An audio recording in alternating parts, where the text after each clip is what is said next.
kaniya inikayag sa banagbanan.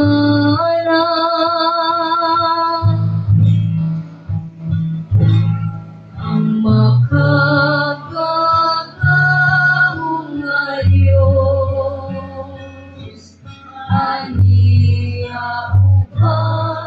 ka nato. Ang Diyos ni ako, mao ang atong dalangbanan.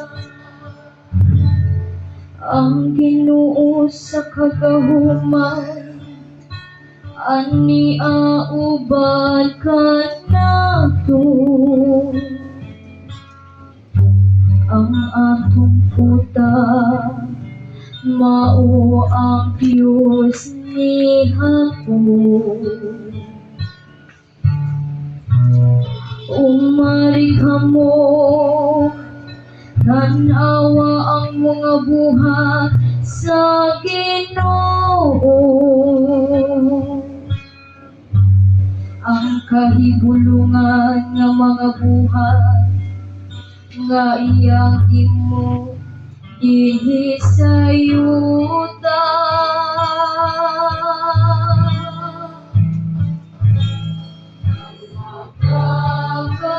Magagahong nga Diyos, aniauban ka nato. Ang Diyos ni ako, mao ang atong dalangbanan.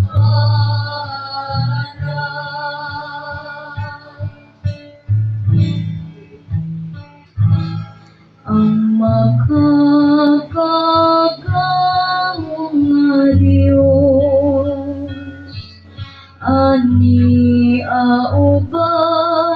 ka nato. Ang Diyos ni Jacob, mao ang atong dalangbanan.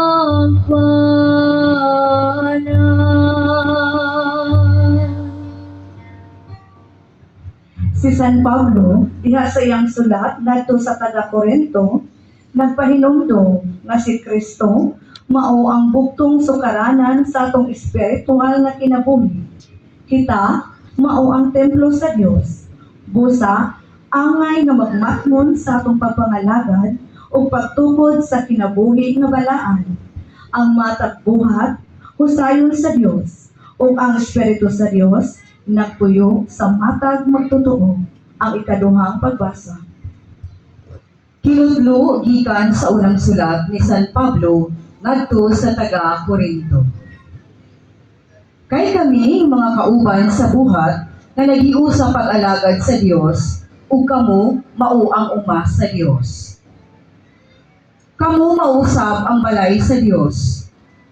Sumala sa hiyas nga gihatag sa Dios kanako ug sama sa usa ka batid nga panday. Gipahimutang ko ang sukaranan. Ug lain na ang magtukod sa balay diha niini. Apan kinahanglan magmatmon ang tagsa-tagsa unsaon niya pagtukod. Kay gipahimutang sa Dios si Kristo ingon nga bugtong sukaranan ug wala nay laing sukaranan gawas kaniya. May pipila nga mogamit og bulawan o plata o bilihon nga mga bato sa ilang pagtukod sa balay diha sa sukaranan. Ang uban mogamit og kahoy, o sagbot, o dagami. Ug ang kalidad sa binuhatan sa tagsa-tagsa ka tawo makita unya sa adlaw nga kini ibutyag ni Kristo. Kaya ang kalayo ni atong adlaw magpadayag sa buhat sa tagsa-tagsa ka tawo. Sulayan kini sa kalayo ug sutaon ang iyang matuod nga kalidad.